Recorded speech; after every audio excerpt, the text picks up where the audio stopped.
ప్రపంచంలో సైన్స్ సమాధానం చెప్పలేని ప్రశ్నలు ఏవైనా ఉన్నాయంటే అవి ఎక్కువగా దేవాలయాల దగ్గరే మొదలవుతాయి. ఇవి కథలు కావు, కల్పనలు కావు, మూఢనమ్మకాలు అంతకంటే కావు. ఇవి ఇప్పటికీ జరుగుతున్నటువంటి ప్రత్యక్ష అద్భుతాలు. మహానంది ఇక్కడ శివలింగం అడుగు నుంచి వచ్చేటువంటి నీటితో కొన్ని వేల ఎకరాల భూమి పండుతా ఉంది. మహానంది ఆలయం బయట ఉన్నటువంటి కోనేరులో గుండు సూది వేసినా కూడా కనిపిస్తుంది.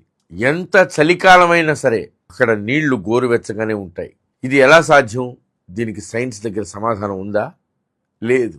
ప్రకాశం జిల్లా పొన్నలూరు మండలం కే అగ్రహారం కాశీ విశ్వేశ్వరాలయం. ఇక్కడ శివలింగం క్రింద నుంచి ఉబికి వచ్చేటువంటి నీళ్లు 14 గ్రామాలకి తాగునీరు. శివుడు కేవలం దేవుడు కాదు, జీవనాధారం.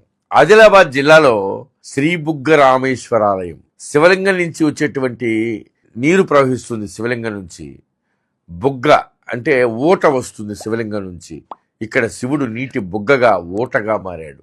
కాళేశ్వరంలో ఒక అద్భుతం జరుగుతుంది. కాళేశ్వరం దేవాలయంలో నంది ఉత్తరాయణంలో ఉత్తరముఖంగా, దక్షిణాయనంలో దక్షిణముఖంగా తిరుగుతాడు. రాయి కదులుతుందా, లేకపోతే కాలమే కదపుతా ఉందా? ఆలంపూర్లో ఉన్నటువంటి బాలబ్రహ్మేశ్వర